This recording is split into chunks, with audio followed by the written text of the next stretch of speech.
If you're a young woman in your 20s, listen to me. I have a message for you. A lot of you have morals that you're beginning to throw away. A lot of you know the right things to do, but the society is making you to feel like doing the right thing is wrong. A lot of you have this personal conviction and morals and values, but you are being threatened. It's not like this is what you want to do, but you find yourself in a very compromising situation. Like it's very difficult for you to uphold those morals, those values.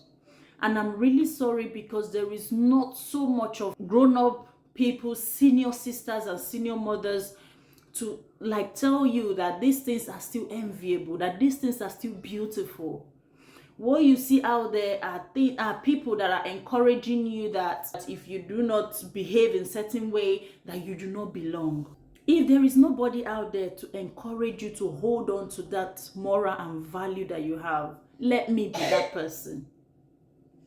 Let me be that person to tell you that you are valuable. Holding up to that thing that you believe in, you are valuable.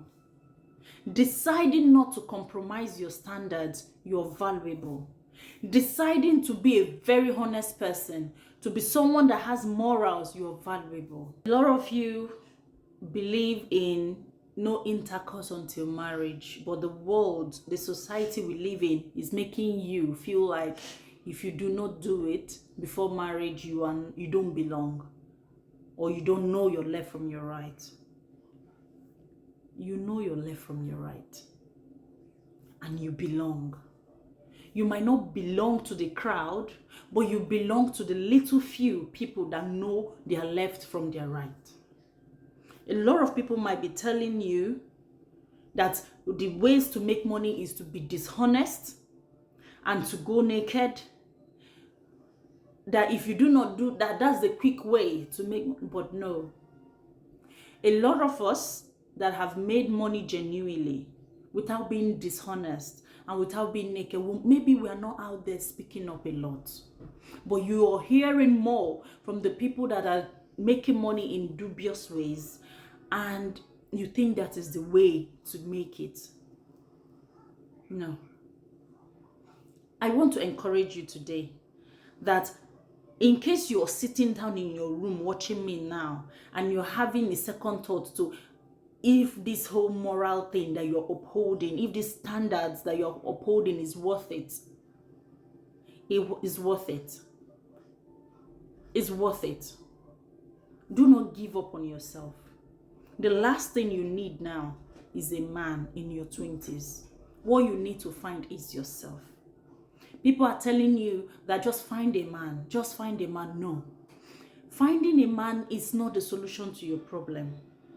The solution to your problem is in your hands.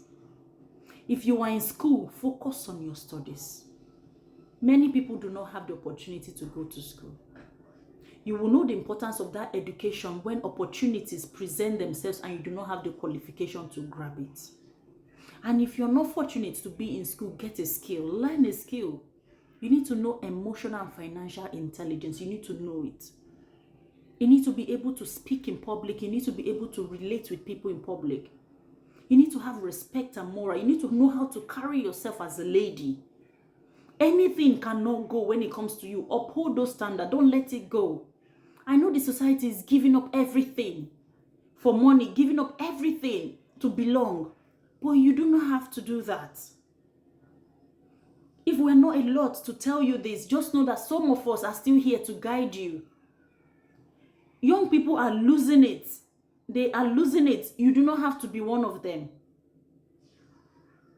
And upholding your values and your standard and your moral is still enviable. Don't think it's gone out of style. No, it hasn't gone out of style. Keep being that person that you are. Learn new things every day. Develop yourself. Your sense of dressing should be noble. You should learn to dress nobly and gallantly. That is who you are. You do not need those attention you think you need when you dress half naked. You do not need them right now. When you find yourself and become the best version of yourself, the best version of a man that deserves that best version of yourself will be attracted to you. Right now, if you live yourself anyhow, it's anyhow men that will be attracted to you. For how much? You can make that for yourself. In your 20s, it's not the time to find a man, it's time to find yourself. If before you get into a man's house as a wife, you have not found yourself, you will suffer. Take it from me. You will suffer. Because you need to be able to hold your ground and know your stand as a woman before stepping into a man's house. No man, even in this day and age, wants to marry a liability. So you should not go into your husband's house as a liability. It should be a woman that your husband will look upon and be proud of. Your children will look upon and be proud of. So this is the time to plant. Don't wait until you're 30. Because right now, I'm an aesthetic nurse. I am a marriage coach. I have a business that I run on the side. I also have like my social media platforms. I'm a mom, I'm a mother. My head is full. Imagine starting all of this now. How? Imagine like all my qualifications, like I'm beginning to go to school now, or I don't even have any degree. How will I get it? So when you have the opportunity to grab it in your 20s, get it and stand. No, you should not take anything for granted. In case you're thinking that there are no mentors, there are no senior sisters, there are no senior aunties that can guide you out there, that everybody's going haywire, just know there's still few of us. You are not alone. Hold down those morals, hold down those standards. It's not outdated. No, not at all. I know you see from outside, you're seeing some married people, they are even trying to behave. The people you're looking up to sometimes are even trying to behave like the people they're supposed to caution, and you're wondering, where do I stand? Stand where you are. Your standard should be the word of God. That should be your standard. Stand where you are and do not give up. Do not get distracted.